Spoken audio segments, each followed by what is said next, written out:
السلام عليكم ورحمة الله تعالى وبركاته. الحمد لله رب العالمين والصلاة والسلام على سيدنا محمد وآله وصحبه أجمعين.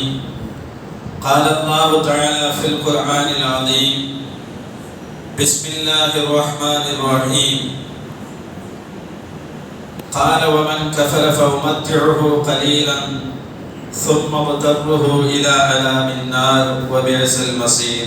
صدق الله مولانا العظيم. قال رسول الله صلى الله عليه وسلم: هل تنصرون وترزقون إلا بضعفائكم أو كما قال عليه الصلاة والسلام. புகழ் யாவும் அல்லாஹ் ஒருவனுக்கு, அவனது அன்பும் அருளும் கண்மணி முஹம்மது ரசூலுல்லாஹி ஸல்லல்லாஹு அலைஹி வஸல்லம் அவர்களின் மீதும், அவர்களுடைய வாழ்க்கையை பின்பற்றி வாழ்ந்த உத்தமமான சத்திய சஹாபாக்கள், பின்னால் வந்த தாபியீன்கள், தபா தாபியீன்கள், நல்லோர்கள், நாதாக்கள் எல்லாம் நம் குடும்பத்தினர்கள் யாவரின் மீதும் நிறைவாக நிகழட்டுமாக. அல்லாஹு தஆலா புனிதமான இடத்திலே, அவனுடைய வீட்டிலே, புனிதமான பொழுதிலே கொண்டு வந்ததை போல நாளை மறுமையில் பூமான் நபிகள் கோமான் முஹம்மது ரசூலுல்லாஹி ஸல்லல்லாஹு அலைஹி வஸல்லம் அவர்களோடு சுவனத்திலே அல்லாஹ் கொண்டு வருவானாக. மிக மிக மிக நெருக்கத்திலே ரமதானுக்கு அருகிலே கொண்டு வந்த ரப்பல் ஆலமீன் உயரமான மரக்கிளையின் உச்சத்தை தொடுவதற்காக ஏறிய போது, இன்னும் கொஞ்ச நேரத்தில் தொட்டு விடுவோம் என்று எதிர்பார்க்கக்கூடிய மரம் ஏறியவனின் ஆசையை விட கூடுதலாக இந்த மோமின்களான நமக்கு அல்லாஹ் அந்த ஆசையை தந்தருள் புரிவானாக. அருகில் இருக்கக்கூடிய ரமதானை முழுமையாக பெற்று அதில் முழுமையான இபாதத்துகளையும் அவனுக்கு பொருத்தமான வணக்க வழிபாடுகளையும் செய்வதற்கு அல்லாஹ் அருள் புரிவானாக. வரக்கூடிய ரமதானின் பொருத்தத்தால், பரக்கத்தால், நிகழ்கின்ற ஷாபானுடைய பரக்கத்தால் அல்லாஹ் தஆலா நம்மளுடைய ஆயுளிலே பரக்கத் செய்வானாக, ஆஃபியத்திலே பரக்கத் செய்வானாக. நம் குடும்பத்தார்களுக்கும் அல்லாஹ் எல்லா வளங்களையும் அருள்களையும் தந்தருள் புரிவானாக. ஆமீன். அன்பானவர்களே, சென்ற வாரம் சூரத்துல் பக்ராவினுடைய 126வது வசனத்தை நாம் பார்த்தோம். வாரந்தோறும் பார்த்து வருகிற வசனத்தின் 126வது வசனத்தில் ஒரு பகுதியை நாம் பார்த்திருந்தோம். அதன் தொடரை அல்லாஹ்வுடைய உதவியால் இன்று நாம் பார்க்க இருக்கிறோம். அல்லாஹு தஆலா இதில் சொல்ல இருக்கக்கூடிய கருத்துக்களை உண்மையானதாக அல்லாஹ் ஆக்கி அருள்வானாக. தவறை விட்டும் அல்லாஹ் பாதுகாப்பானாக. அன்பானவர்களே, அல்லாஹ் 126வது வசனத்தில் சொல்லுகின்ற பொருள் என்ன? முதலில் அந்த வசனத்தை பாருங்கள். அல்லாஹ் சொல்லுகிறான், நபி இப்ராஹிம் அலைஹிஸ்ஸலாத்து வஸ்ஸலாம் அந்த மக்காவுக்காக செய்த துஆவை சொல்லுகிறான். இப்ராஹிம் அலைஹிஸ்ஸலாம் மக்கா என்ற ஒரு சின்ன நிலத்துக்கு, அப்போது ஊர்லாம் கிடையாது, மக்காங்கிற ஊரே கிடையாது, ஒரு பொட்டல் பூமி, கைரதி சரணி என்று சொல்லுகிறாரு. எந்த விவசாய நிலமும் கிடையாது, மனித வாழ்களும் கிடையாது. இப்படிப்பட்ட நிலத்திலே தன்னுடைய மனைவியான ஹாஜர் அவர்களையும் தன்னுடைய மகனான இஸ்மாயில் அவர்களையும் குடியமர்த்து விட்டு அவர்கள் செய்த துஆவை அல்லாஹ் சொல்லுகிறான். துஆக்கு இருக்கிற சக்தி வேற எதுக்கும் கிடையாது. இன்னைக்கு நம்ம இங்கே யாரெல்லாம் நம்ம நல்லா இருக்கிறோம்னு நினைக்கிறோமோ, நம்ம திறமையால இல்லை. முன்னோர்கள் நமக்கு இமாம்கள் சொல்லி தரது நம்ம வாப்பா அம்மாமார்களுடைய துஆவுல தான். அல்லது அவங்கள பெற்ற பெற்றோர்கள் இருப்பாங்கல்ல, அவங்க சும்மாலாம் துவா செஞ்சிருக்க மாட்டாங்க. என் சந்ததியே நல்லா வைத்து தான் துவா செஞ்சுட்டு போயிருப்பான், என் பாரம்பரியத்தை நல்லா வச்சிருக்கிறப்பேன்னு துவா செஞ்சிருப்பான். அதன் பங்காகத்தான் இன்னைக்கு நல்லா அல்லாஹ்வுடைய இதுல நல்லா இருக்கும். அப்ப யாரோ ஒருவருடைய துவா 7 தலைமுறைகள் நல்லா ஆக்க வேண்டிய வரியோடு சொல்லுவாங்க. அப்ப அந்த அளவுக்கு நபி இப்ராஹிம் அலைஹிஸ்ஸலாம் நிலம் வெறும் நிலம், மனித எந்த சஞ்சலங்களும் இல்லாத ஒரு நிலத்தில் நின்று துஆ செய்கிறார்கள். அல்லாஹ்வே, இந்த நிலத்தில் வாழ இருக்கிற அனைத்து மக்களுக்கும் பழங்களை நீ ரிசுக்களிப்பாயாக என்று சொல்லுகிறார். அந்த ஊர் பழத்துக்கு ஏற்ற ஊரே கிடையாது, பேரிச்சம்பழம் மட்டும்தான் வரும், வேற எந்த பழமும் அதுக்கு வராது. ஏன்னா அவ்வளோ வெப்பமான ஊர். பேரிச்சம்பழம் எவ்வளோ எடுக்கலாம், ஆனால் அதுக்கு தேவை வெப்பம். மிஞ்சி போனால் ஒட்டகம் மேய் அதிகமாக, இந்த ரெண்டே தவிர பெருசாக ஒன்றும் அதில் பார்த்துட முடியாது. ஆனால் அவங்க பேரிச்சம்பழத்தை அதிகமாக கொடு அப்படின்னு சொல்லலை இப்ராஹிம் அலைஹிஸ்ஸலாம். இந்த அரபு மக்களுக்கு பேரிச்சம்பழத்தை அதிகமாக கொடுன்னு மட்டும் சொல்லல, பழங்களையே அதிகமாக கொடுன்னு துவா செஞ்சார். என்ன பழங்கள்? பழங்கள் என்பது ரெண்டு வகையாக இருக்கிறது. ஒன்று துன்யா ரீதியான பழம், இன்னொன்று ஆகிரத் ரீதியான பழம். பலன் அர்த்தம் வச்சுக்கலாம், சாப்பிடுற பழங்கள் அர்த்தம் வச்சுக்கலாம். ஆனா நேரடி பொருள் என்ன? பழங்கள் தான், ஃப்ரூட்ஸ் தான். ஆனா இமாம்கள் நமக்கு விளக்கம் தராங்க, பழங்கள்னு நீங்க அர்த்தம் வச்சுக்கலாம். இன்னைக்கு அரபு நாடுகள்ல மக்கா மதீனாவில் இருக்கிற அளவுக்கு உண்டான கனி வரைக்கும் வேற எந்த நாட்டிலையும் பார்க்க முடியாது. அந்த அளவுக்கு எல்லாம் செழிப்பாக ஆக்கி வச்சிருக்கிறான். பழங்கள் இருக்கக்கூடிய ஏரியாவுக்கு போனா பேரிச்சம்பழம் எவ்வளவு இருக்குதோ அதே அளவுக்கு எல்லா பழங்களையும் வாங்கலாம். மர்வான் இப்னு ஹக்கம் அவருடைய ஆட்சி காலத்துல மக்காவுக்கு என்ன செய்யலாம் நினைச்சாரு, ஒரு சாலை அமைக்கலாம் நினைச்சாரு. பாக்தாதுல இருந்து, ஈராக்குடைய பாக்தாதுல இருந்து ஒரு சாலை போட்டு ஹஜ்ஜுக்கு போறவங்களுக்கு எல்லாம் கொஞ்சம் லேசாக்கி வைக்கலாம், கொஞ்சம் ஃப்ரீயாக்கி விடலாம்னு ஒரு சாலை அமைக்கலாம்னு நினைச்சாரு. ஏன்னா அன்னைக்கு இருக்கக்கூடிய மக்கா இருக்குது பாருங்க, மக்கா சரி மதீனாவும் சரி, அப்போது மிக சிறப்பாக இருந்துச்சு, மிக சிறப்பா இருந்துச்சு. அப்ப அந்த ஊருக்கு ஹாஜிகள் மிக போயிட்டு வரட்டுமே பாதை அமைச்சாரு. என்ன நினைச்சு தெரியுங்களா, மக்காவோடு எது சேர்ந்ததோ அதுக்கப்புறம் பாக்தாதும் மிகப்பெரிய மார்க்கெட்டாக மாறியது. எழுதுறாங்க, மக்காவுல என்னெல்லாம் கிடைக்குமோ அதே போல மதீனாவில் என்னெல்லாம் கிடைக்குமோ பாக்தாதுலையும் கிடைத்தது. ஏன்னா மக்காவோடு சேர்ந்ததுனால இரண்டாவது இடத்துக்கு பாக்தாது, இஸ்லாமிய அரபு நாடுகளில் இரண்டாவது இடத்துக்கு பாக்தாது வந்துச்சு என்று வரலாற்றில் எழுதுவாங்க. அந்த அளவுக்கு செல்லும். இது ரசூலுடைய காலத்துக்கு பேசுறோம். ரசூலுடைய காலத்துக்கு ஒரு 4000 வருஷத்துக்கு முன்னாடி உள்ள ஒரு துவா. நாம் துவா செய்தால் 7 தலைமுறை வரை போகிறது என்று சொன்னால், நபிமார்களுடைய துவா எத்தனை 1000 வருஷம் வேலை செய்வாங்க. எத்தனை 1000 வருஷம் யோசிச்சு பாருங்க. உனக்கு தெரியுங்களா, அல்லாஹ் எவ்வளவு பரக்கத் செய்தான் பாருங்க. அந்த ஊருடைய பலன்களை பாருங்க. இப்ராஹிம் அலைஹிஸ்ஸலாம் இஸ்மாயில் நபி ஹாஜர் விட்டுட்டு வந்துட்டார். நமக்கெல்லாம் அந்த வரலாறு தெரியும், அதுல ஒரு குறிப்பு மட்டும் சொல்றேன். விட்டுட்டு வந்தோடனே அங்கிருந்து என்ன முதல் பலன்? ஜம்சம் கிடைச்சிச்சு இல்லையா? தண்ணி இல்லாத பூமியில ஜம்சமா கொண்டு வந்தாங்களா. அது பல கருத்து இருக்கு, எப்படி வந்துச்சுங்கிறதுக்கு ஒரு 2-3 கருத்து இருந்தாலும் ஒரு கருத்து என்னன்னு கேட்டா, இஸ்மாயில் அலைஹிஸ்ஸலாம் உதைக்கிறாங்க, ஜிப்ரீல் அலைஹிஸ்ஸலாம் வந்து தன்னுடைய இறக்கையால் அதை தோண்டி தண்ணி என்ன செய்யறாங்க, தண்ணீர் ஊற்றை உருவாக்குறாங்க. அந்த செய்தியை முஹம்மது ரசூலுல்லாஹி ஸல்லல்லாஹு அலைஹி வஸல்லம் சொல்லும்போது, ரஹிம உம்ம இஸ்மாயில், இஸ்மாயில் அம்மாவுடைய உம்மாவுக்கு அல்லாஹ் அருள் புரிவானாக, ரஹிமல்லாஹ் என்று துஆ செய்றாங்க. ஏன்னா அந்த அம்மா மட்டும் பாத்தி கட்டி அந்த தண்ணி ஓட விடாம சுத்தி பாத்தி கட்டாம இருந்திருந்தா உலகெங்கிலும் அந்த தண்ணி ஓடி வந்திருக்கும் என்று சொன்னார். உலகெங்கிலும் ஓடி வந்திருக்கும்னு சொன்ன ரசூலுல்லாஹ் அந்த அம்மாவை குறை சொல்லல, ஹாஜர் அம்மாவை குறை சொல்லல, ரஹிமல்லாஹ் அல்லாஹ் அருள் செய்வானாக. அவங்க நினைச்சதுக்கு ஒரு காரணம் இருக்கு. அப்படின்னு அரபு நாட்டுல பெரிய அத்தாட்சியாக அல்லாஹ் சப்தம் வச்சிருக்கனால எவ்வளவு பெரிய பலன் நினைக்கும். ஒரு எத்தனை லட்சம் கோடி லிட்டர் இன்னைக்கு சப்ளை ஆகிட்டு இருக்கு. யோசிச்சு பாருங்க.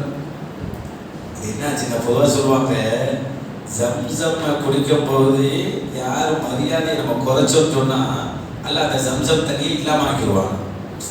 பொதுவாகவே ஒண்ணு இருக்குது, மதிக்க வேண்டியவங்களை மதிக்கலட்டா அந்த மதிக்க வேண்டியவங்களை எல்லாம் கூட்டிட்டு போயிடுவான் அல்லது மறைச்சிடுவான். இது வரலாறு. மதிக்க வேண்டியவங்களை மதிக்கணும். ஜம்சம் தண்ணி தானே, என்னத்தை போட்டு சாதா தண்ணி மாதிரி தான் நினைச்சு குடிக்க கூடாது. அதுக்கு துவா இருக்குல்லங்க, அதுக்குள்ள ஒரு நியத்து வைக்கிறோம் பார்த்தீங்களா. மதிக்க வேண்டிய பொருளை மதிக்கலண்டா அல்லாஹ் தஆலா அதை மறைச்சிடுவான். ரொம்ப நாளா ஜம்சம் கிணறே காணாம போச்சு. அப்படிதானே இப்ராஹிம் அலைஹிஸ்ஸலாம் காலத்துக்கு பிறகு பின்னாடி காலத்துல, ரொம்ப பின்னாடி காலத்துல ஜம்சமே இல்லாம தெரியாம போச்சு. ஜம்சம் உருவா கொண்டு வந்தது யாரு? அப்துல் முத்தலிப் தான். ரசூலுல்லாஹ்வுடைய பாட்டனார் இருக்கிறாங்களா, அவங்க தான். அவங்க கனவுல தான் வருது செய்தி. அதுக்கு முன்னால ஜம்சம் கிணறு எங்க இருக்குன்னு தெரியாது, அங்க தண்ணி இருக்கான்னு தெரியாது. அவங்க கனவுல தான் வருது, ஒரு நன்மை இருக்குது, நீங்க போய் தோண்டுங்க அப்படின்னு வருது. என்ன நன்மை இருக்குது? ஒன்றும் புரியல அவளுக்கு. அடுத்து சொல்லப்படுது கனவுல ஒரு பயன் இருக்குது போய் தோண்டுங்கன்னு சொல்லப்படுது. அப்பவும் புரியல அவங்களுக்கு. மூணாவது தடவை கனவுல சொல்லப்படுது அவங்களுக்கு, உங்களுக்கு அதுக்கு கிணறு இருக்குது, சம்சம் கிணறு, போய் தோண்டுங்க அடையாளம் சொல்லப்படுது. அதுக்கப்புறம் தான் அப்துல் முத்தலிப் அவர்கள் அவங்களுக்கு நிறைய ஆம்பளை பிள்ளைங்க, சில பிள்ளைகளை கூட்டிகிட்டு வந்து கிணத்தை தோண்டுவதற்காக வந்தார்கள். கிணத்தை தோண்டினார்கள். அப்புறம் தான் சம்சம் அங்கே இருக்குன்னு தெரியும். அதுக்கு முன்னாடிலாம் இந்த குர்பானி பிராணி அங்கே ஹாஜிகள் இருக்கிற வீட்டில இருந்தா ஓட்டிக்கிட்டு போவாங்க. இன்னைக்கு போய் அங்கே தானே டோக்கன் போட்டு காசு கட்டிடுவோம். ஊர்கள்ல இருந்து ஓட்டிக்கிட்டு போவாங்க. ஓட்டிக்கிட்டு போய் ஹதி பிராணிய அங்கே அரம சுத்தியே என்ன செஞ்சிருவாங்க, குர்பானி கொடுத்துருவாங்க. இன்னைக்கெல்லாம் அப்படி இல்லை. அரம சுத்திலாம் குர்பானி தனி பிளேஸ் இருக்கு. ஹதி அறுக்கிறதுக்கு வேற இடம் இருக்கு.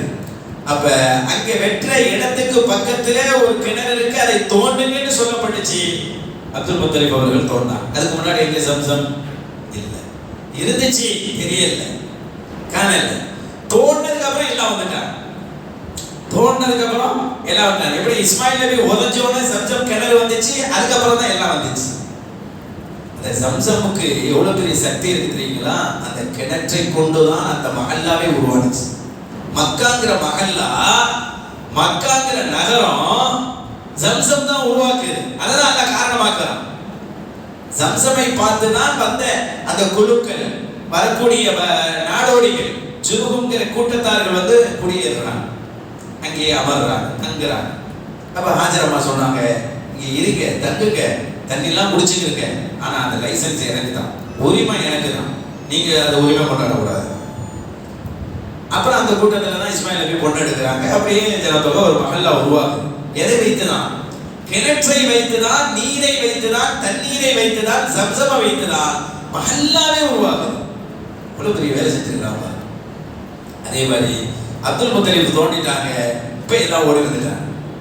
எல்லாரும் நினைச்சுவாங்க அபுஜெயில எல்லாம் பெரிய பெரிய தலைகள்லாம் அப்ப இருந்துச்சு, உத்துபா ஷைபா எல்லாம் ஓடி வந்துருச்சு. இது எங்களுக்கு சொந்தம், எங்களுக்கு சொந்தம், எங்களுக்கு சொந்தம். அவர் சொன்னாங்களா? அந்த என் கனவுல தான் வந்துச்சு. இங்கே சம்சம் இருக்குங்கிற செய்தி என் கனவுல தான் வந்துச்சு. எல்லாரும் குடிச்சுக்கிறீங்க, எல்லாம் குடிச்சுக்கிறீங்க, ஆனா உரிமை எனக்கு தான். ஆனா யாருக்கு தரமாட்டேன்னு சொல்ல மாட்டேன். எல்லாம் குடிச்சுக்கிறீங்க அந்த கிணத்துல. எப்படி என்ன குணம் பாருங்க அப்துல் முத்தலிப் அவர்களுக்கு. எல்லாரும் குடிச்சுக்கிறீங்க, ஆனா உரிமை எனக்கு தான். ஹாஜரம்மா சொன்னது மாதிரி சொல்றாங்க. ஏத்துக்க மாட்டேன்ட்டாங்க. அதெல்லாம் கிடையாது. எல்லாரும் பார்க்கணும். பொதுவாக இன்னைக்கு அப்படிதான், ஒண்ணு கண்டுபிடிக்கிற வரைக்கும் சும்மா இருப்பாங்க. கண்டுபிடிச்சு வந்துட்டா எல்லாரும் எனக்குள்ளது ஓடி வருவாங்க. இது மனுஷனுடைய இயல்புல இருக்கு. அதனால எனக்கு சொந்தம் எல்லாம் ஓடி வந்தாங்க. அது எப்படி பாருங்க.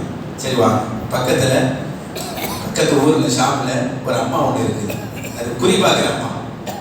அந்த அம்மாட்ட போய் குறி பார்த்து இது யாருக்கு சொந்தம்னு பார்க்கலாம் அப்படின்னு. யாரு? மக்கத்து குறைஷிக்கு, காஃபிருக்கு. இது ரசூலுல்லாஹ் வர்றதுக்கு முன்னாடி சொல்றேன், நபியாகிறதுக்கு முன்னாடி. சரின்னு புறப்படுறாங்க எல்லாரும். சரி போகலாம். போகும்போது அந்த பாலைவனத்தில் போகின்ற போது அப்துல் முத்தலிப் அவர்கள் சொல்றாங்க, ஏன் அந்த பெண்மணிடத்தில் நாம் போக வேண்டும்? நாம் ஒண்ணு செய்யலாமா? என்ன செய்யலாம்? யாருக்கு இந்த கிணறு உரிமைன்னு சொல்றீங்க? வாங்க. எல்லாரும் வந்துட்டாங்க. யார் வேணாம்ப்பா, சம்சம் எனக்கு சொந்தமான உரிமைன்னா யார் வேணாம்ப்பாங்க. எல்லாரும் வந்துட்டாங்க. அப்ப அப்துல் முத்தலிப் அவர்கள் நிற்கிறார். இந்த பாருங்க, நான் எனக்கு சொந்தமானதுங்க, நீங்க எல்லாரும் உங்களுக்கு சொந்தமானதுன்னு அவரவர் சொல்றீங்க. இப்போ ஒண்ணு செய்யலாம். எல்லாரும் இந்த இடத்துல ஒரு கிணறு தோண்டுவோம். எங்க? சம்சம் கிட்ட இல்ல, வெளியில பாலைவனத்துல. யாருடைய கிணத்துல தண்ணி வருதோ அந்த தண்ணி வரக்கூடியவருக்கு தான் சம்சம் சொந்தம். செஞ்சுக்கலாமா அப்படின்னா எல்லாரும் பார்த்தாங்க. நம்ம தான் நிறைய பேர் இருக்கிறோம். 100 பேர் சொன்னா அப்துல் முத்தலிப் ஒருத்தர் தனியாரு, நம்ம 99 பேர். நம்ம யாருக்காச்சும் தண்ணி கிடைக்கதான் செய்யும். ஏன்னா ஆழமாவும் நம்ம தான் தோண்ட முடியும், அவரால் முடியாது. அவரு சொல்லிட்டு சரி போட்டிக்கு ரெடி அப்படின்ட்டா. போட்டிக்கு ரெடிங்களா? நல்லவர்களிடத்திலிருந்து உரியவர்களிடத்திலிருந்து சொத்தை என்னைக்கு பிரிக்க முடியாது. அல்லாஹ் குர்ஆன்ல அழகான ஒரு வரலாறு வச்சிருக்கிறான். அம்மா யாரு? மரியம் அலைஹிஸ்ஸலாம். மரியம் அலைஹிஸ்ஸலாம் பிறந்ததுக்கு அப்புறம் இந்த மரியம் அலைஹிஸ்ஸலாத்தை யார் வளர்க்கிறதுங்கிறதுல பிரச்சனை பண்ணாங்க. பைத்துல் மக்தஸ்ல 20 இமாம்கள் இருந்தாங்க. அந்த பள்ளிவாசலுக்கு 20 இமாம். எல்லா இமாம்களும் சொன்னாங்க, நாங்க தான் இந்த பிள்ளைய வளர்ப்போம்னு சொன்னாங்க. மரியம் அலைஹிஸ்ஸலாம் குட்டி பிள்ளையா இருக்கும்போது இந்த பிள்ளைய நாங்க தான் பராமரிப்போம்னு சொன்னாங்க. ஏன்னா இந்த மரியம் அலைஹிஸ்ஸலாத்தை 20 இமாம்கள் ஏன் போட்டு போட்டாங்க தெரியுமா? மரியம் அலைஹிஸ்ஸலாத்துடைய வாப்பா தான் பைத்துல் மக்தஸினுடைய தலைமை இமாம் இம்ரான். அவங்க பேர் என்ன? இம்ரான். அவங்க தான் வந்து தலைமை இமாம். அப்ப எங்க இமாமுடைய புள்ள தானே நாங்க தான் வளர்ப்போம்னு சொன்னாங்க. ஆனா ஜக்கரியா அலைஹிஸ்ஸலாம் சொன்னாங்க, நான் ஜக்கரியா அலைஹிஸ்ஸலாம் ஒரு இமாம் தான், பைத்துல் மக்தஸினுடைய ஒரு இமாம் தான். ஜக்கரியா அலைஹிஸ்ஸலாம் சொன்னாங்க, எனக்கு 2 வழியில உரிமை இருக்கிறது. என்ன 2 வழி? நானும் அந்த பள்ளியினுடைய இமாம், 20 இமாம்களில் நானும் ஒருவர். அதனால் எனக்கு உரிமை இருக்கிறது. 2வது, என்னுடைய மனைவி இந்த பாப்பாவுக்கு ஹாலாமா, மரியமுக்கு ஹாலாமா வருது. அவங்க என் மனைவியும் யார்? இப்ரானுடைய மனைவி கூட பிறந்தவங்க. அதனால் வளர்க்கறதுக்கு நான் தான் தகுதியான ஆளுன்னு சொன்னாங்க. ஏத்துக்கிற மாட்டேன்ட்டாங்க. ஏத்துக்கிற மாட்டேன்னோடனே அப்ப ஜக்கரியா அலைஹிஸ்ஸலாம் சொன்னாங்க, ஒரு போட்டி வைக்கலாமா? என்ன போட்டி? எல்லாருமே நம்ம என்ன செய்யறோம்? வேதங்களை எழுதுறதுக்கு சில வச்சிருப்போம். தௌராத்தை வேதத்தை எழுதுறதுக்காக பேனா வச்சிருப்போம். பேனா குச்சி, குச்சின்னா நம்ம மாதிரி பேனா இல்லை, சும்மா குச்சி. குச்சியில மைய தொட்டு எழுதுவாங்க. அவரவர் பேனாவை எடுத்துவாங்க. ஏன்னா வேதம் எழுதுகிற பேனா அது சாதாரண பேனா கிடையாது. பெரியவங்க அந்த சைன் பண்றதுன்னு வச்சிருப்பாங்க பாருங்க, அதே எவ்வளவு கம்பீரமா இருக்கும். வேதத்தை எழுதக்கூடிய குச்சியை கொண்டு வாருங்க.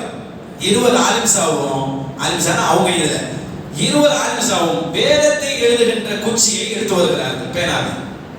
ஜக்கரியா அலைஹிஸ்ஸலாமும் வேதத்தை எழுதுகிற குச்சியை எடுத்து வருகிறார்கள். இவ சொன்னார்கள், எல்லாரும் குச்சியை கொண்டு வந்துட்டோம். இது சாதாரண குச்சி கிடையாது, சாதாரண பேனா கிடையாது, வேதம் எழுதக்கூடிய பேனா. இந்த பேனாவை ஆற்றில் தூக்கி போடுவோம். இந்த பேனாக்களில் எந்த பேனா ஆத்தோரமா போகாம எதிராக போகிறதோ, எதிர்நீச்சல் போடுகிறதோ, அவருக்கு தான் மரியம் அலைஹிஸ்ஸலாம் பொறுப்பேற்று வளர்க்க வேண்டும். அவர் தான் பொறுப்பேற்று வளர்க்க வேண்டும். ஒதுக்குறீங்களா? சரி, ஒதுக்கு. எல்லாரும் குச்சி தூக்கி போட்டார். 20 ஆலிம்சாவும் குச்சி தூக்கி போடுகிறார்கள். குச்சி என்ன செய்யும்? அது பேனானா, தௌராத்தில் எழுதுற பேனா தான். ஆனா என்ன செய்யும்? ஆற்றின் வேகத்தில் குச்சியும் சேர்ந்து போனது. ஆனால் ஜக்கரியா அலைஹிஸ்ஸலாமுடைய குச்சி மட்டும் ஆற்றினுடைய எதிர் திசையில் போனது. எப்படி பார்த்தீங்களா? ஆற்றினுடைய எதிர் திசையில் போனது. இது குர்ஆனில் வருகிறது இந்த சம்பவம். நான் எங்கேயுமே சொல்லல, குர்ஆனிலே இந்த சம்பவம் இருக்கிறது. வகஃபலஹா ஜக்கரியா. பேனா எதிர் திசையில் போனதற்கு பிறகுதான் ஜக்கரியா அலைஹிஸ்ஸலாம் அந்த மரியம் அலைஹிஸ்ஸலாத்தை வளர்க்கிற பொறுப்பை ஏற்றுக்கொண்டார்கள் என்று அல்லாஹ் குர்ஆனிலேயே இந்த வரலாறை மிக சுருக்கமா அல்லாஹ் குர்ஆன்ல வச்சிருக்கிறார். சரி, அது போல சொன்னாங்க, அப்துல் முத்தலிப் நம்ம கிணற தோண்டுவோம். யார் கிணத்துல தண்ணி வருதோ அவர் தான் சம்சமுக்கு சொந்தம். சரியா? போட்டிக்கு சரியா? சரி, தோண்டலாம். எல்லாரும் தோன்றாங்க, எல்லாம் தோன்றாங்க, வேக வேகமா தோன்றாங்க. அப்துல் முத்தலிப் கூட ஆழமா தோண்டி தண்ணி எடுத்துரும். அரபு பாலைவனத்துல தண்ணி வருமா? எவ்வளவு தூரம் தோன்றது? ஆனால் அப்துல் முத்தலிப் அவர்கள் தோண்டினார்கள். கொஞ்ச நேரத்திலேயே அவருடைய குடியிலிருந்து தண்ணீர் வந்தது. அவருடைய ஊற்றிலிருந்து பீரிட்டு தண்ணீர் அப்படியே வருகிறது. ஜம்சம் அல்ல, வெளியில் நடந்த போட்டியில் தோண்டப்பட்ட குழிகள். வெளியில் போட்டியில் தோண்டப்பட்ட குழியில் இருந்து, அந்த ஊற்றில் இருந்து தண்ணீர் வேகமாக வருகிறதை சொன்னார் அப்துல் முத்தலிப் அவர்கள். சொன்னார்கள், பார்த்தீர்களா, இத்தனை குழிக்கு இடையில் என்னுடைய குழியிலிருந்து நீர் வருகிறது என்று சொன்னால் இந்த உரிமம் எனக்கு தான் சொந்தமானது என்றே அவர்கள் அப்போதுதான் முடிவெடுத்தார். அந்த கிணறு அங்கிருந்தது யாருக்கு வருது? பின்னாடி அவங்க குடும்பத்தில் இருந்தால் பயணித்து வருகிறது. நமக்கெல்லாம் தெரியும். அப்பா யாரு? அப்பாஸ் ரலியல்லாஹு தஆலா. அதே போல அப்பாஸ் ரலியல்லாஹு தஆலா அவர்களுடைய ஒரு அழகான செய்தி என்னன்னா, இஸ்லாம் ஆயிட்டாங்க, ரசூலுல்லாஹ்வை பின்பற்றி இஸ்லாம் ஆயிட்டாங்க அப்பாஸ் ரலியல்லாஹு தஆலா. ஆனா மதீனாவுக்கு சீக்கிரம் வரல. மதீனாவுக்கு சீக்கிரம் வரல. ஏன் வரவே இங்கு வருகின்ற போது அப்போது அந்த ஜம்சம்னுடைய பொறுப்பு அப்பாஸ் ரலியல்லாஹு இருந்துச்சு. ரசூலுல்லாஹ் மதீனாவில் இருந்தார்கள். அப்பாஸ் ரலியல்லாஹு முஸ்லிம் ஆகிவிட்டார்கள், ஆனால் மக்காவில் இருக்கிறார்கள். ஏன் அவர்கள் வரல? ரசூலுல்லாஹ் மதீனாவில் இருக்கிறார்கள், வர வேண்டும் அல்லவா? வரணுமா இல்லையா? ஆனா அவர்கள் வரவில்லை. அப்போதுதான் அவங்களுக்கு என்ன நினைப்படா, ஜம்சம் பாரம்பரியமிக்க தண்ணீர், அந்த பொறுப்பு நம்மளுடைய குடும்பத்திலேயே வந்துகிட்டே இருக்குது. அது நம்ம என்ன செய்யக்கூடாது, மிஸ் பண்ணிடக்கூடாது. இல்லை, அது எவ்வளவு பெரிய பொறுப்பு. சாதாரண ஒரு பள்ளியில ஒரு பொறுப்பு வந்தாலும் நம்ம பள்ளியில எவ்வளவு பெருமையா நடப்போமா இல்லை? ஜம்சம்ங்கிறது அந்த பொறுப்பை எப்படி மிஸ் பண்ணுவது? என்பதற்காகத்தான் அவர்கள் மதீனாவுக்கு உடனே வரல. அப்பதான் அல்லாஹ் கேட்டான், அஜஅல்தும் சிகாயத்தல் ஹாஜ் வ இமாரத்தல் மஸ்ஜிதில் ஹராம் கமன் ஆமன பில்லாஹி வல் யௌமில் ஆகிர் வசனத்தை அப்போதுதான் அல்லாஹ் இறக்குகிறான். அல்லாஹ்வுடைய பாதையிலே போர் செய்து நம்பிக்கை கொண்டு அல்லாஹ்வை முழுமையாக ஏற்றுக்கொண்டு அறப்போர் செய்கிறார்களே, அவர்களை போல ஹாஜிகளுக்கு தண்ணீர் ஒடுக்கக்கூடிய நீங்கள் அப்படி நினைச்சுக்கிட்டீங்களோ, அவரும் நீங்கள் ஒண்ணு நினைச்சுக்கிட்டீங்களோன்னு அல்லாஹ் தஆலா ஆயத்தை இறக்குறான். அதுக்கப்புறம் தான் புறப்பட்டு வந்தாங்க மதீனாவுக்கு. அந்த அளவுக்கு ஒரு பாரம்பரியமான பலனை மக்காவுக்கு அல்லாஹ் தந்தான்னு சொன்னா இப்ராஹிம் அலைஹிஸ்ஸலாத்துடைய துஆ. இப்ராஹிம் அலைஹிஸ்ஸலாம் துஆ. அதே போல இப்ராஹிம் அலைஹிஸ்ஸலாத்து வஸலாம் இந்த ஊருக்காக செய்த பல நன்மைகள் என்ன தெரியுமா? அந்த ஆயத்தை பாருங்க. இப்ராஹிம் அலைஹிஸ்ஸலாம் செஞ்ச துஆ, வர்சுக அகலஹு மினஸ் ஸமராத்தி மன்னாமன மின்ஹும் பில்லாஹி வல் யௌமில் ஆகிர். அல்லாஹ்வே உன்னை நம்பக்கூடிய, அல்லாஹ்வை நம்பக்கூடிய, மறுமை நாளை நம்பக்கூடியவர்களுக்கு பழங்களை அதிகமாக கொடுப்பாயாக. அப்படிங்கிற மாதிரி தான் அந்த ஆயத்தினுடைய ஓட்டம் இருக்கு. ஏன்னா மின்ஹும்க்கு அடுத்து மன்னாமன பில்லாஹின்னு வருது. இப்ப ஈமான் கொண்டவர்களுக்கு பழங்களை நிறைய கொடுப்பாயான்னு வருது. ஆனா அல்லாஹ் அப்படி செய்யல. எல்லாரும் தானே சாப்பிடுறாங்க, போனா எல்லாரும் தானே வாங்குறோம், எல்லாருக்கும் தான் கிடைக்கிறது. ஆனா அவங்க செஞ்சது என்ன? ஈமான் கொண்டவர்களுக்கு வல் யௌமில் ஆகிர் மறுமை நாளை நம்பக்கூடியவர்களுக்கு நீ பழங்களை கொடுப்பாயாக, பழங்களை கொடுப்பாயாக, உணவுகளை தருவாயாக என்று துஆ செய்தார்கள். ஆனா அல்லாஹ் சொன்னான், கால வமன் கஃபர ஃபஉமத்திஹு கலீலன் ثم اضطره الى عذاب النار.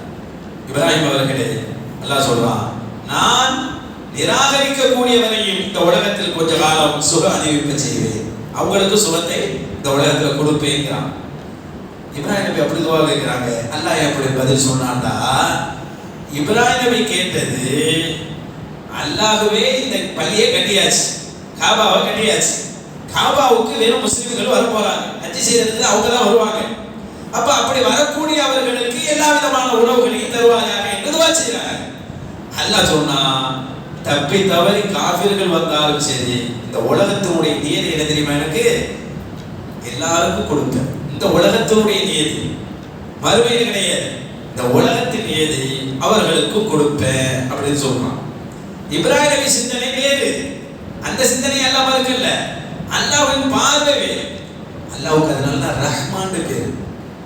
இந்த ரஹ்மான்ல பாத்தீங்களா ஒரு அலிஃப் ஒன்று கூட இருக்கும். ரஹ் ராஹா மீம் மீம் பார்த்தா ஒரு அலிஃப் கடா ஜபர்லாம் சொல்லுவாங்க. அதுக்கு அடுத்து தான் நூன் இருக்கும். இந்த அலிஃபும் நூனும் எந்த பேர்லலாம் சேர்ந்துருக்கோ அதெல்லாம் அதிகங்கிற அர்த்தத்தை கொடுக்கும். இப்போ உஸ்மான் பேர் வைப்பாங்க. உஸ்மான் பேர் கிடையாது, உஸ்மு தான் பேர் அரபுல. அலிஃப் நூனை சேர்த்து உஸ்மான் அப்படின்னு பேர் வைப்பாங்க. அதே போல பல இடங்கள்ல பார்க்கலாம், நிறைய வார்த்தைகளை இருமையாக இருக்கிறது, பன்மையாக இருக்கிறது, அவங்களுக்கு அதிகமாக அதை சொல்லணும்னு ஆசை இருக்குன்னு சொன்னா அலிஃபை நூனை சேர்த்து வச்சு அதை சொல்லுவாங்க. அது அரபுகளுடைய பழக்கம். அது மாதிரி தான் ரஹ்மான்கிற அலிஃபை நூனை அல்லாஹ் லாஸ்ட்ல சேர்த்துக்கிறான்னு என்ன அர்த்தம்? ரொம்ப பாசமானவன். நிராகரித்தவர்களும் கூட கொஞ்ச காலம் சொல்லுவாங்க, கொஞ்ச காலங்கிறான். அதுதான் ரொம்ப முக்கியம். கொஞ்ச காலம் இந்த உலகத்துக்கு தருவேன் என்று சொல்லுவாங்க. இந்த இடத்துல ரெண்டு விஷயத்தை நம்ம பார்க்கணும். இந்த உலகத்தில் எவ்வளவு எடுத்தாலும் சரி அது கொஞ்ச காலம், கொஞ்ச காலம். அதுக்கு மேல எவராலையும் அனுபவிக்க முடியாது. எப்படி பாருங்க, அல்லாஹ் அக்பர். வரலாற்றில் சில நிகழ்வுகளை படிச்ச ரொம்ப ஆச்சரியமாக இருக்கும். எப்படியெல்லாம் நம்ம முன்னோர்கள் இருந்திருக்கிறாங்க, இந்த உலகத்தை புரிந்த நம்மளுக்கு வாழ்க்கையை சொல்லி தந்துட்டு போயிருக்கிறாங்க. சையதுனா ரசூலுல்லாஹி ஸல்லல்லாஹு அலைஹி வஸல்லம் அவர்களுடைய வழக்கில் வந்த உமர் இப்னு கத்தாப் ரலியல்லாஹு தஆலா, உமர் இப்னு கத்தாப் ரலியல்லாஹு தஆலா அவர்களுடைய ஆட்சி காலத்தில் ரெண்டு பேர் மிகப்பெரிய சீதேவிகள், மிகப்பெரிய சீதேவிகள் ரெண்டு பேர், முஆத் இப்னு ஜபல், அபூ உபைதா இப்னு ஜர்ராஹ். நிறைய சஹாபாக்கள் இருந்தாலும் இந்த ரெண்டு பேர் வச்சு உமர் இப்னு கத்தாப் ஒரு 400 தீனாரை எடுத்து ரெண்டு பேரும் கொடுத்து விடுறாங்க. இந்த ரெண்டு பேரும் யார் தெரியுமா? இவங்கள மாதிரி தோழர்களை ஆச்சரியமா பொறுக்கி பொறுக்கி உமரலில் எடுப்பாங்களாம். ஒரு கட்டத்தில் சொன்னாங்க, இப்படி கவலையா இருந்தாங்களாம் உமரலில், நீங்க என்ன யோசிக்கிட்டு இருக்கிறீங்க அப்படின்னு சஹாபாக்கள் கேட்டாங்களாம். இந்த அரை முழுக்க எனக்கு முஆத் இப்னு ஜபல் வேணுமே அப்படின்னு சொன்னாங்க. இந்த அரை முழுக்கு எனக்கு அபூ உபைதத்து போல ஜர்ராஹ் வேண்டுமே என்று சொல்றாங்க. இந்த அரை முழுக்கு எனக்கு அம்ர் இப்னு ஆஸ் போன்றவர்கள் எனக்கு வேண்டவே என்று உமர் இப்னு கத்தாப் சொல்வார். அவ்வளவு மிகச் சிறந்த தோழர் அம்ர் இப்னு ஆஸ் ரலியல்லாஹு இருக்கிறாங்களே, ரொம்ப பெரிய புத்திசாலி, பெரிய புத்திசாலி. ஒரு தடவை உமர் இல்லாட்ட யாரோ வந்து ஒரு விளக்க இல்லாமல் பேசினாங்களாம். அப்போது ஆச்சரியப்பட்டு சொன்னாங்களா, சுபஹானல்லாஹ், பாருங்க இவரை படைத்ததும் அல்லாஹ் தான், அம்ர் இப்னு ஆஸை படைத்ததும் அல்லாஹ் தான். சுபஹானல்லாஹ், என்ன ஆச்சரியம்! அவரை போன்ற அறிவாளையும் அல்லாஹ் படைச்சிட்டான், இவரை போல அறிவு குறைந்தவரையும் அல்லாஹ் ஒரே கடவுள் தான் படைச்சிருக்கிறான். சுபஹானல்லாஹ்னு சொன்னான். அவ்வளவு பெரிய அறிவாளி அம்ர் இப்னு ஆஸ் ரலியல்லாஹு தஆலா. அதுபோல நிறைய சஹாபாக்களை பற்றி உமர் அவர்கள் மெய் சிலிர்த்து சொல்வாங்க. அதில் ஒரு முஆத் இப்னு ஜபல் ரலியல்லாஹு அபூ உபைதா இப்னு ஜர்ராஹ்.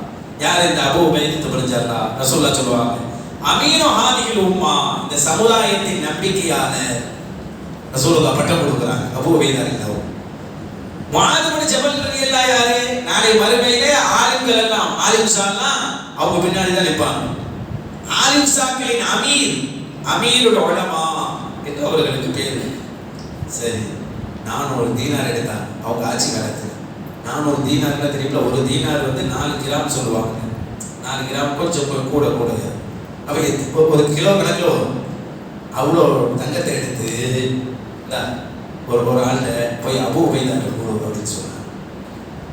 கொடுத்துட்டு வந்துடக்கூடாது, அவர் என்ன செய்யறாருன்னு பார்க்க, கொடுத்துட்டு வந்துடக்கூடாது, என்ன செய்யறாருன்னு பார்க்கணும்னு சொல்லி விடுறாங்க. உமர் இப்னு கத்தாப் ரலியல்லாஹு தஆலா அவங்க தான் அப்போது ஜனாதிபதி. போனவர் எடுத்து போனார், இது போன்ற கலீஃபா அவர்கள் உங்களுக்கு கொடுக்க சொன்னார்கள் என்று சொன்னவுடன் வாங்கி கொண்ட அபூ உபைதா இப்னு ஜர்ராஹ் ரலியல்லாஹு தஆலா தன்னுடைய பணியாளரை கூப்பிட்டு, இந்த இவருக்கு கொண்டை கொடு, இந்த அவருக்கு கொண்டை கொடு, இந்த இவருக்கு 5 கொடு, இந்த அவருக்கு 10 கொடு, இப்படி சொல்லி சொல்லி சொல்லி மொத்த கொடுத்த 400ஐயும் அப்பவே சதகா செஞ்சுட்டார். இதை இவர் பார்க்கிறார், கொடுத்தவர் ஒளிச்சு நின்று பார்க்கிறார். என்ன கலீஃபாவுடைய உத்தரவு பார்த்துட்டார். போனியா? போனேன். கொடுத்தியா? கொடுத்தேன். அதை பார்த்தியா? ஒளிஞ்சிருந்து பார்த்தேன். என்ன நடந்தது? நான் கொடுத்ததற்கு பிறகு அவருடைய பணியாளரை அவர்கள் அழைத்து, இதை அவர்கிட்ட கொடு, இதை இவர்கிட்ட கொடுத்து 5 10மா எல்லாத்தையும் கொடுத்து அவங்க முடிச்சுட்டாங்க. அப்படியா? சரி வா, இன்னொரு 400 எடுத்தாங்க. இன்னொரு 400 தங்க காசு, தீனார் என்றால் தங்க காசு எடுத்து முஆத் இப்னு ஜபல் ரலியல்லாஹு தஆலா அவர்கிட்ட போய் கொடுக்கணும். கொடுத்துட்டு இதே மாதிரி ஒளிஞ்சிருந்து பாரு, மறைச்சிருந்து பாரு என்ன நடக்குது. அதே மாதிரி கொண்டு போனார். கொண்டு போய் அவங்களுக்கு கலீஃபா கொடுத்தாங்க அப்படின்னு சொல்லி கலீஃபா கொடுத்தாங்க. ஏன்னா உமர் இப்னு கத்தாப் ரலியல்லாஹு காலத்தில் யாரெல்லாம் மதிக்கிறோமோ அத்தனை பேர் மதிக்கப்பட்டார்கள். ரசூலுல்லாஹ்வுடைய மனைவிமார்கள், நம்மளுடைய தாய்மார்கள் எல்லாருக்கும் மானியம் போயிட்டே இருந்துச்சு. பத்ர் சஹாபாக்கள் மானியம் போயிட்டே இருந்துச்சு. அதுபோல் ரசூலுடைய நெருக்கம் பெற்றவர்கள் எல்லாருக்கும் அரசு மானியம் போயிட்டே இருந்துச்சு. உமர் இப்னு கத்தாப் ரலியல்லாஹுடைய பெரிய ஏற்பாடு மட்டும் இல்ல, முதல் ஏற்பாடு மிக சிறப்பாக நடத்தினாங்க ஆட்சியை. முஆத் இப்னு ஜபல் ரலியல்லாஹு போய் கொடுத்தாங்க. கொடுத்துட்டு ஓரமாக நின்றுட்டாங்க. அதே மாதிரி அவங்க பணியாளர்களுக்கு இதை கொடு, இதை கொடு, இந்த இவர் கொண்டு 10 கொடு, இப்படியே கொடுத்து கொடுத்து கொடுத்து முடிஞ்சிருச்சு.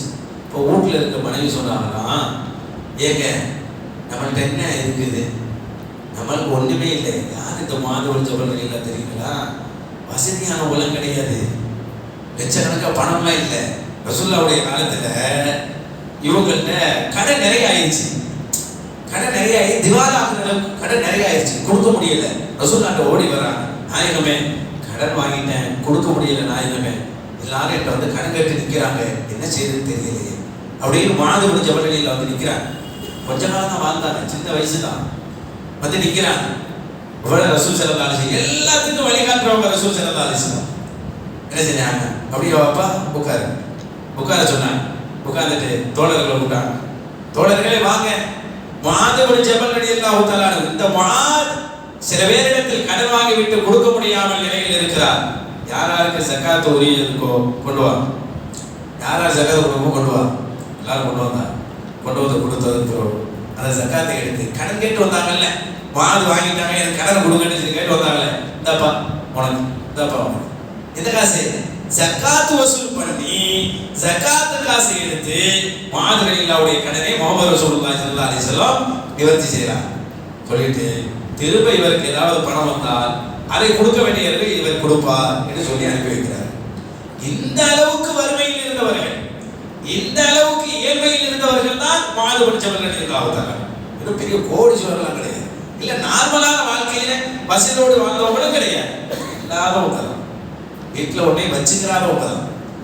இப்ப இந்த மாதிரி வீட்டுக்கு தான் 400 தங்க காசுகள் வருது, எல்லாம் கொடுத்து முட்டாச்சு. உள்ள இருக்க மனைவி சொல்றாங்க, என் வீட்டுக்கு ஒன்றும் இல்லை, நம்ம சாப்பாட்டுக்கு ஏதாச்சும் எடுத்து வைக்கலாம்ல அப்படின்னு சொன்னாங்க.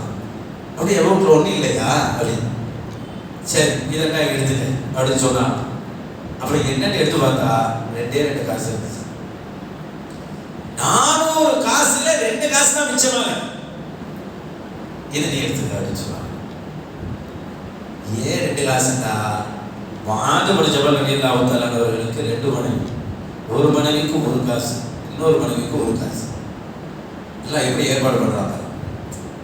1 காசு தான், 400 தங்க காசுல 1 காசு தான் அவர்கள், அதுவும் மனைவி கேட்டதற்கு அப்புறம் தான் குடும்பத்துக்கு அவங்களை திருப்திப்படுத்தணும்னு சொல்லி அந்த 1 காசை எடுத்து வைத்துக் கொண்டு அந்த மனைவி கொண்டு எடுத்துக்கொண்டு மீது எல்லாத்தையும் கொடுத்துட்டாங்க. இதை அவர் பார்த்துட்டு அந்த தோழர் போய் கலிபாட்ட சொன்னார், என்ன நடந்துச்சு?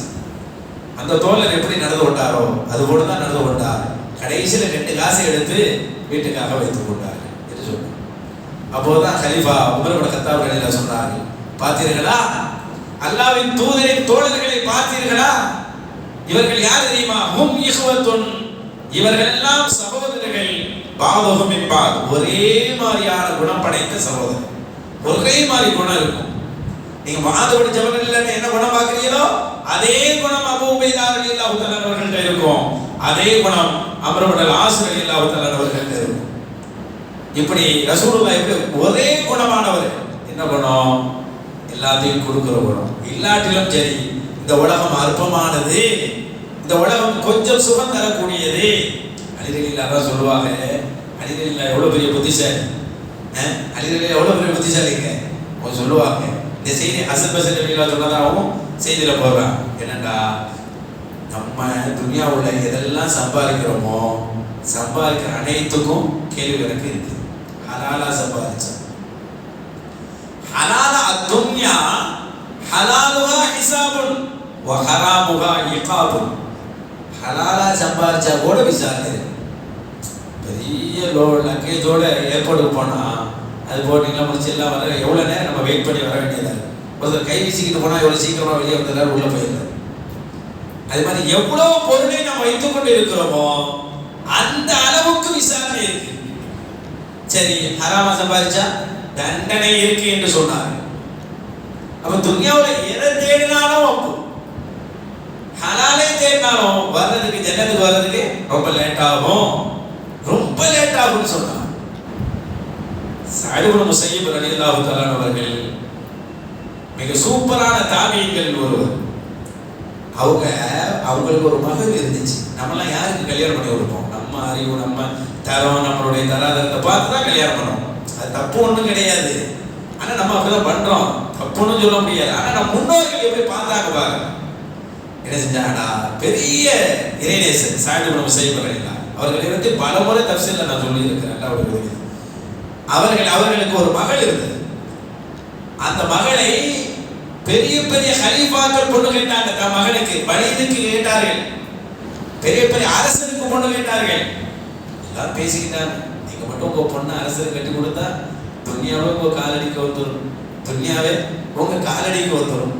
ஏன்னா அரசர் வீட்டுல போய் வாழ்ந்துச்சுன்னா அப்படிலாம் சொன்னாங்க. அப்ப அவங்க சொன்னாங்களா, துன்யா என் காலடிக்கு வந்துருமா, நான் அவர்கிட்ட பொண்ணை கட்டுனா அவர்கிட்ட நான் என்னத்தை வாங்கிட முடியும்? அவரே ஒரு கொசு அளவு வச்சுக்கிட்டு நிற்கிறாரு, அதுல இருந்து நான் என்னத்தை வாங்க முடியும்? துனியாங்கிறது அல்லாஹ்வுடைய பார்வையில ஒரு கொசு ரெக்கை தானே, ஒரு கொசுவுடைய ரெக்கை தானே. அவரே கொசுவனுடைய ரெக்கையை வச்சுக்கிட்டு இருக்கிறாரு, அதுல நான் என்னத்தை வாங்குறது? கல்யாணம் பண்ணி கொடுக்க போறதில்லை, கல்யாணம் பண்ணி கொடுக்க போறதில்லை. கொடுத்தாலும் அவரிடத்தில் இந்த துனியாவை என்னத்தை நான் வாங்கிட முடியும் அப்படின்னு சொல்றாங்க. சொல்லிட்டு கடைசியில் யாரு கல்யாணம் பண்ணி கொடுத்தாங்க தெரியுங்களா? அவங்களுடைய மாணவர், அவங்களிடத்தில் பாடம் படிக்கக்கூடிய ஒரு மாணவர். அவர் கல்யாணம் ஆனவர் தான், மனைவி ஒஃபாத் ஆயிட்டார். பள்ளியில 2 நாள் அழுதுகிட்டு இருக்கிறாங்க. 2வது நாள் தான் பார்க்குறாங்க.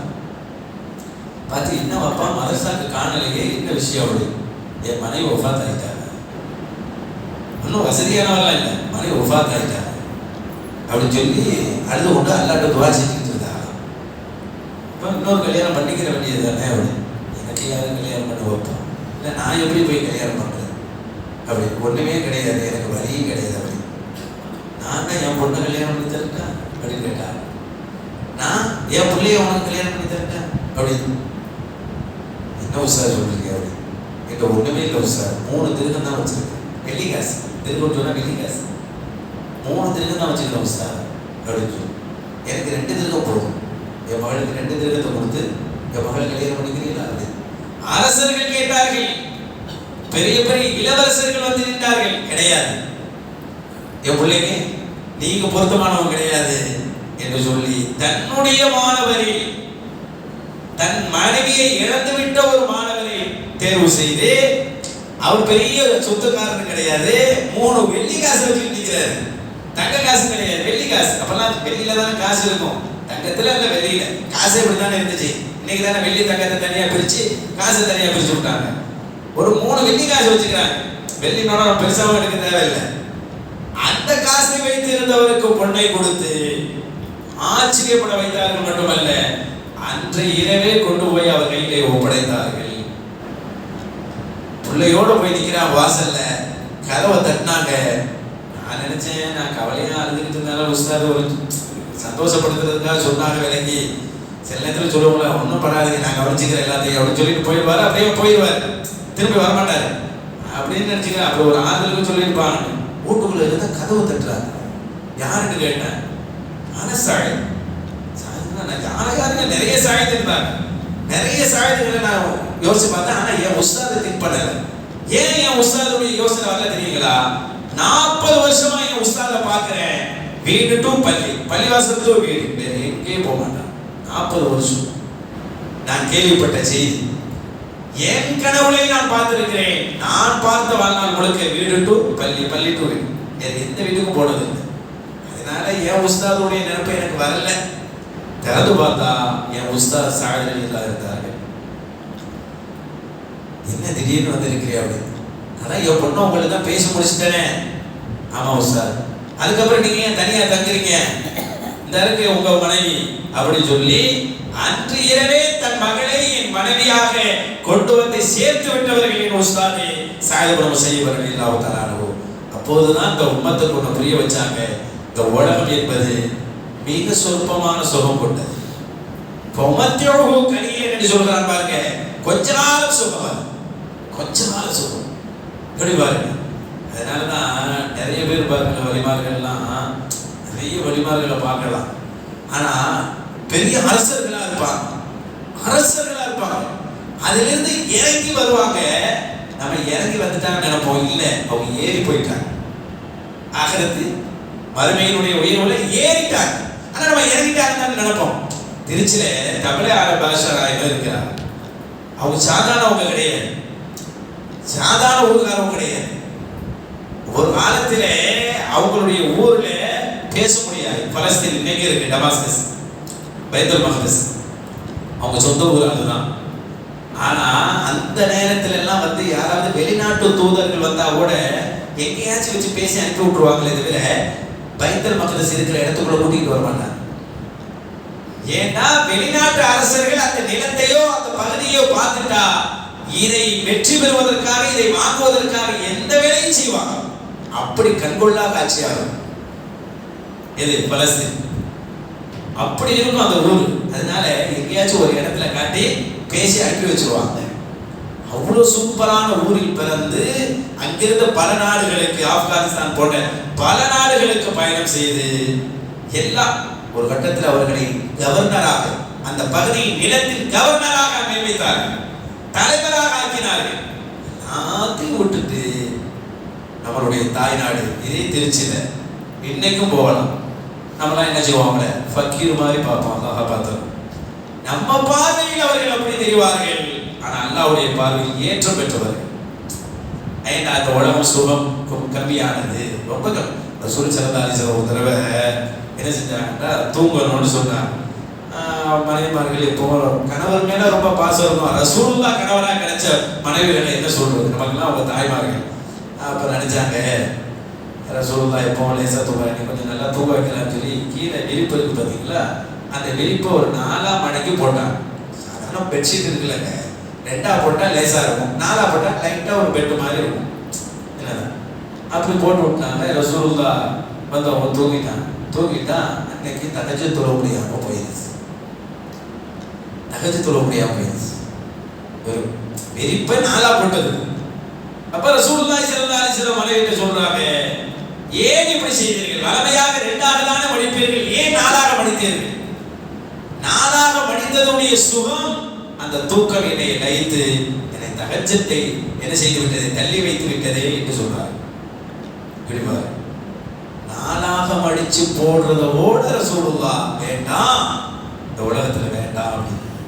அதனாலதான் நம்ம இந்த துவா கேட்கிறோம் பார்த்தீங்களா, துவாவுல சில நேரத்தில் எதுவும் ஏற்றுக்கொள்ளாம போகும், சில இது கிடைக்கும். துவாவுல நிறைய ரகசியங்கள் இருக்கு, அஸ்ராரு துவான்னு நிறைய இருக்கு.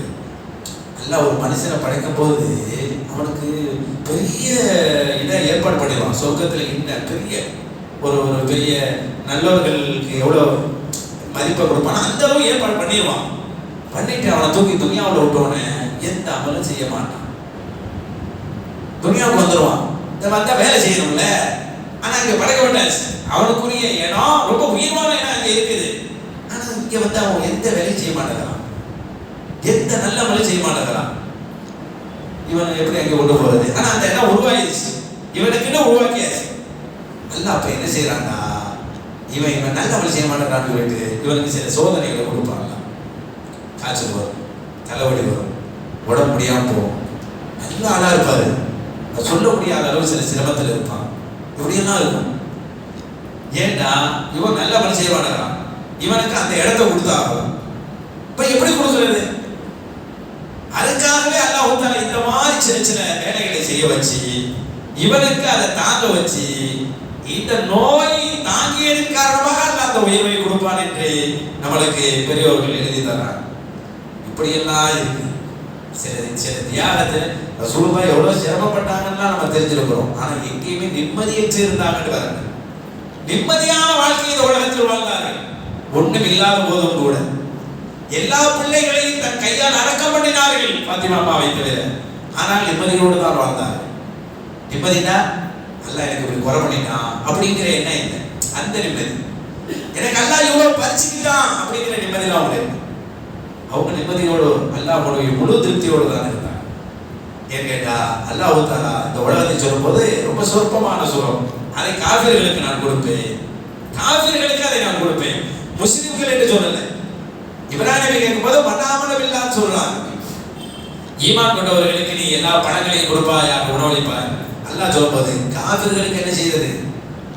அப்ப காஃபிர்களுக்கு சில காலம் சுகத்தை நான் கொடுப்பேன், சுகம் அளிக்கிற இடமாக இதை நான் வைப்பேன் என்று அல்லாஹ் சொல்றான். அப்ப காஃபிர்களுக்கு சுகம் இருக்குன்னா முஸ்லிம்களுக்கு சில நேரங்களில் அது குறைவு இருக்கும். சரி, சில பேர் பணக்காரங்களா இருக்கிறாங்களே, வசதிகள்லாம் இருக்கிறாங்க, கட்டுப்பாடு இருக்குது. காஃபிர்களை கூட கட்டுப்பாடற்றவர்கள் இல்லை முஸ்லிம்கள். எவ்வளவு சொத்து சேர்த்தாலும் கட்டுப்பாடு இருக்குது. இப்படிதான் நீ சாப்பிடணும், இதை தான் சாப்பிடணும், இதை தான் நீ எடுக்கணும், இப்படி ஜகாத்தை கொடுக்கணும் அப்படிங்கிற கட்டுப்பாடோடு இருக்கும். இதை தான் அல்லாஹ் சொல்லுகிறான், காஃபிரானவர்களுக்கு சில காலம் அவர்களை நான் இந்த உலகத்தில் சுகம் அனுபவிக்க செய்து நரக வேதனையில் அவர்களை கொண்டு போய் நிர்பந்தமாக நரகத்தில் நுழைப்பேன் என்று அல்லாஹ் சொல்லுகிறான்.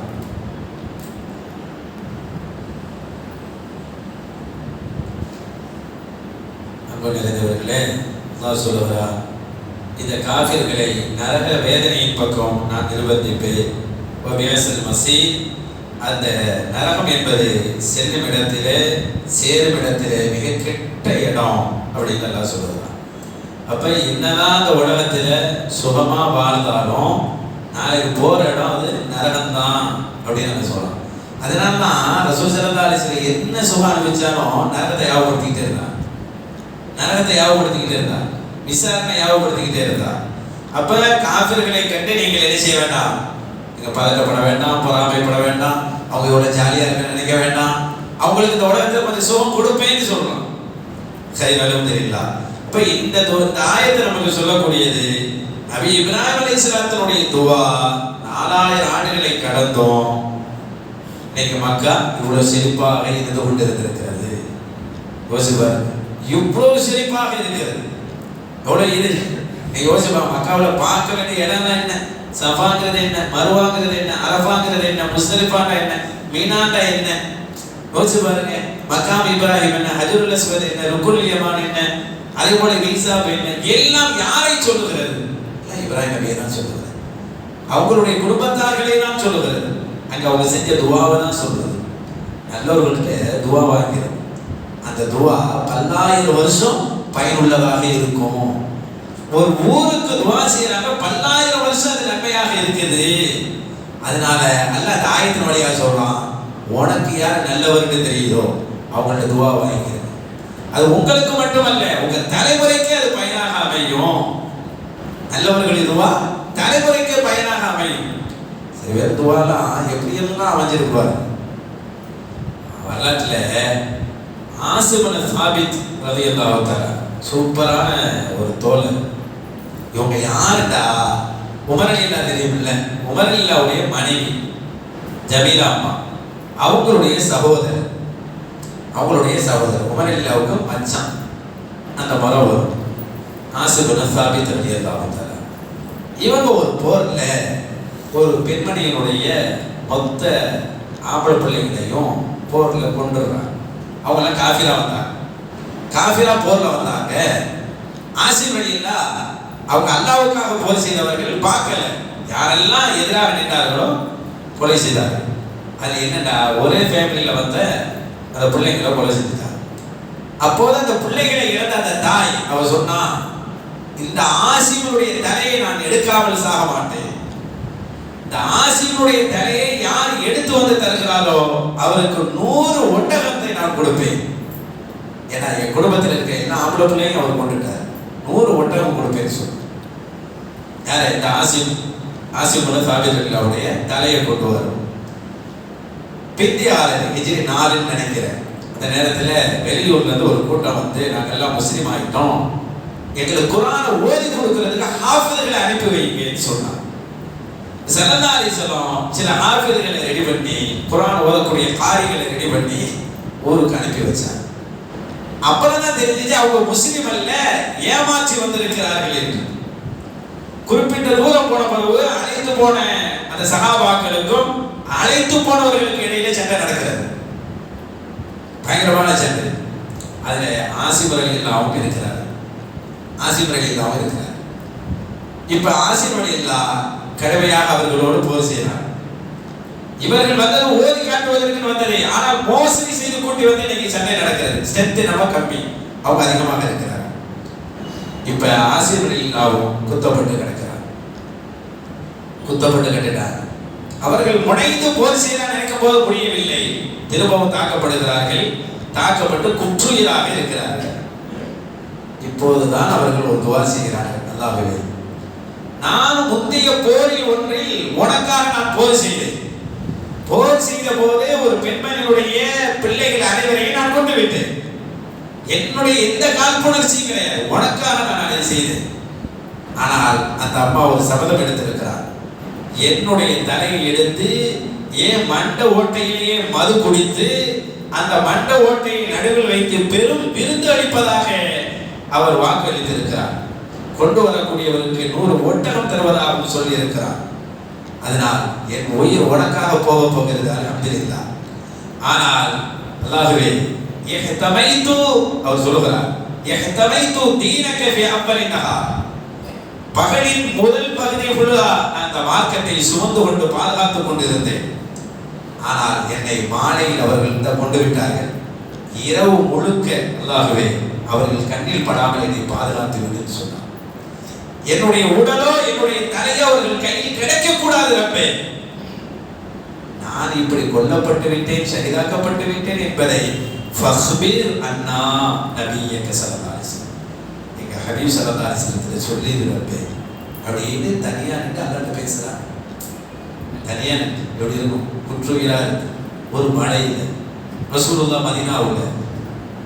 உடனே ரசூலுல்லாஹ்வுக்கு ஜிப்ரீல் அலைஹிஸ்ஸலாம் வழியாக அல்லாஹ் செய்தி சொல்லுகிறான். இங்கே அடுத்து என்ன நடக்கிறது? கொலை செய்து விட்டார்கள். அப்போது அந்த எதிரிகள் திட்டம் போட்டு பேசிக் கொண்டிருக்கிறார்கள். கவர்ப்பா ஆசிமை கொண்டுட்டோம், அவர் இப்படி மோசமான கிடக்கு, இப்போ ஒன்றும் செய்ய முடியாது அவரால். இவர் தனியை அறுத்து போய் அந்த அம்மாட்ட கொடுத்தா நம்மளுக்கு 100 ஒட்டகம் கிடைக்கும். 100 ஒட்டகம் கிடைக்கும். எவ்வளோ பெரிய வசதி! 100 ஒட்டகம்னா என்ன ரேட்? செந்நீரை ஒட்டகம் போய் எவ்வளோ இது, தலையை போய் எடுத்துட்டு போயிடலாம் அப்படின்னு சொல்லி எதிரிகள் அவர்களுடைய தலையை, ஷஹீதாகி கிடக்கக்கூடிய அவர்களுடைய தலையை எடுப்பதற்காக கிட்டே வருகிறார்கள். கிட்டே வருகின்ற போதுதான் அல்லாஹ் தஆலா அவனுடைய அற்புதத்தை காட்டினான். இந்த துஆ எவ்வளவு ஒரு முக்கியமானது பாருங்க. நல்லவர்களின் துஆ சக்தியானது. அதுல பெரும் சத்து இருக்கு, ஜீவன் இருக்கு. அதுல அவங்க மலைக்கு மேல இருந்து கேட்ட அந்த துஆவின் காரணமாக அத்தனை எல்லாரும் 100 ஒட்டகம் போல 4 பேர் சேர்ந்து எடுத்தா ஷேர் பண்ணிக்கலாம். 25 ஒட்டகம். இப்படிதான் குருவு புத்தி தானே இருக்கும். யாரை கை வைக்கிறோம்னு தெரியாது. 12 வந்துட்டா யாரையும் கை வைப்பான். அப்ப வந்து அவர்களுடைய தலை எடுக்கலாம் கிட்ட வருகின்ற போது அல்லாஹ் அனுப்புகிறான். என்ன நடக்குது தெரியுமா? நகல் என்று வருகிறது, ஜவாபிர் என்று வருகிறது. அல்லாஹ் தஆலா தேனீக்களை அனுப்புகிறான். தேனி அல்லது குளவி, 2 செய்தி இருக்கிறது. தேனீக்களை அல்லாஹ் அனுப்புறான். அந்த அவங்க உடம்பை சுத்தி, புனித உடம்பை சுத்தி அப்படியே அந்த தேனி சுத்தி ரவுண்ட் அடிக்குது. இந்த எதிரிகளால் போக முடியாத அளவுக்கு ஒரு தேனி அல்ல, ஒரு கூட்டமே அரணாக நிற்கிறது. மனுஷ சஞ்சலங்கள் இல்லாத நேரத்தில் அல்லாஹ்வுடைய படையை பார்த்தீங்கன்னா தேனீக்களை கொண்ட நல்லவர்களே, நல்லவங்களை எல்லாம் பாதுகாக்க எப்படி பாதுகாத்துருவான்? அவர்கள் கிட்ட வர முடியல. எல்லாரும் பேசிக்கிறாங்க, இந்த தேனீகள்லாம் ஈவினிங் வரையும் தான் வட்டம் அடிக்கும், நைட் ஆகிட்டா போயிடும். இதுக்கு பெரும்பாலும் இந்த தேனீகள் வந்து நைட்டில் பறக்காது. அப்போ நைட்டில் வந்து என்ன செய்யலாம்? தலையை அறுத்து கொண்டு போயிடலாம். அது வரையும் ஒரு இடத்துல உட்காருவோம். அப்படின்னு உட்கார்ந்தான். மாலை நேரம் ஆகின்ற போது பயங்கரமான காற்றும் மழையும் பெய்கிறது. காற்றும் மழையும் பெய்ததினால் அந்த மழையின் வேகத்தில், காற்றின் வேகத்திலே அவர்களுடைய உடல் அப்படியே அள்ளி கொண்டு போகிறது. இவர்களை பாதுகாத்துக் கொள்ள முடியாமல் அந்த காற்றிலே தவித்தார்கள் எதிரிகள். ஆசிம் ரலியல்லாஹுடைய உடம்பை பற்றி அவர்களுக்கு சிந்தனை வரல. மழை பெய்து காற்றடித்து ஓய்ந்ததற்கு பிறகு போய் பார்க்கலாம் என்று போன போது அங்கே அவர்கள் உடலையும் காணவில்லை, அவர்கள் இருந்த தடத்தையும் காணவில்லை. அல்லாஹ் பாதுகாத்தான். அல்லாஹ்கிட்ட அவங்க துஆ செஞ்சாங்க, அல்லாஹ்வே இந்த எதிரிகள் இடத்தில் ஒப்படைக்காமல் என்னுடைய உடம்பை பாதுகாப்பாயாக என்று சொன்னார்கள். அல்லாஹ் அந்த எதிரிகளிடத்திலிருந்து பாதுகாத்து விட்டான். இது துஆவுக்குரிய வலிமை என்று சொல்லுவார்கள்.